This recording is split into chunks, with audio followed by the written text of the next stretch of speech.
Next up, Lee Cronin's The Mummy, rated R. This is 2 hours and 13 minutes. This is from New Line Cinema, Atomic Monster, and Blumhouse. Yikes. This is a horror film, written and directed by Lee Cronin.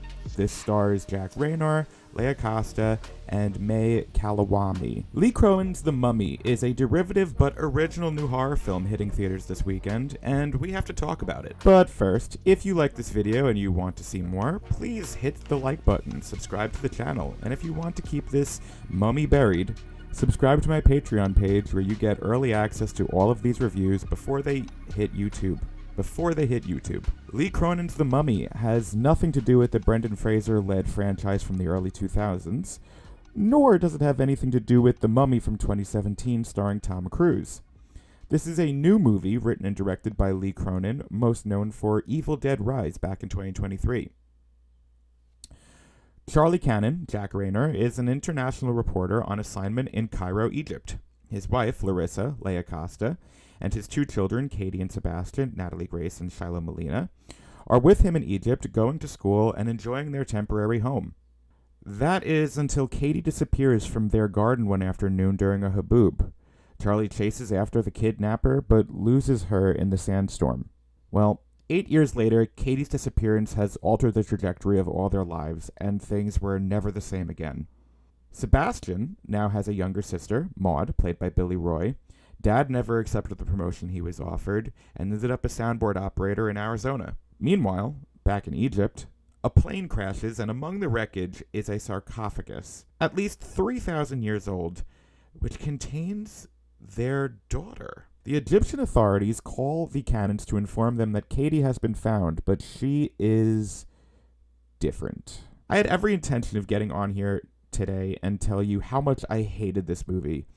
And the truth is, I actually kind of liked it. The Mummy doesn't reinvent the sarcophagus, and in fact steals quite a few plot devices from other fantastical horror stories, but it is undoubtedly fun and fresh. Although The Mummy is wrapped in all the aesthetic of a mummy monster movie, what we really have here is a classic possession film, just told with a different culture's demons. The desert settings and the unique approach to the history of the monster feels fresh, even if I don't really believe the lore to be even remotely accurate to any Egyptian religions.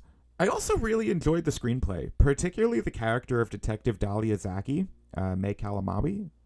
The cops in this movie, or at least this cop, isn't an idiot.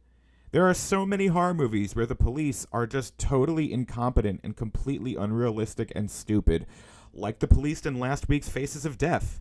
Here, Detective Zaki is all over this case and actually shoots people when they need to be shot and doesn't miss. Amazing.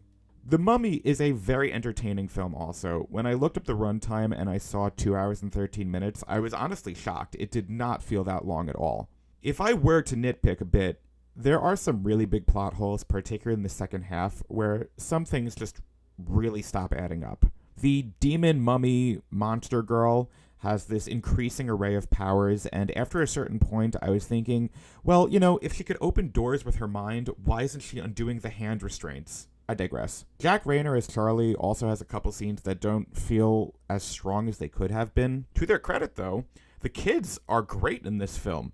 All of the kids give stellar performances. Laia Costa is also really good as Larissa, the mom, but the character is left pretty underdeveloped. They could have done more with that. All in all, The Mummy was actually a pretty good. It isn't going to be a favorite, but it has a ton of really goopy, squishy, gnarly effects that made me squirm in all the best ways, and it kept me really entertained.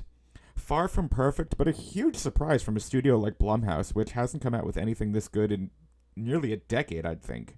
So, if you're looking for something to watch this weekend, I would give The Mummy a shot. It's fun. 3.5 stars out of 5.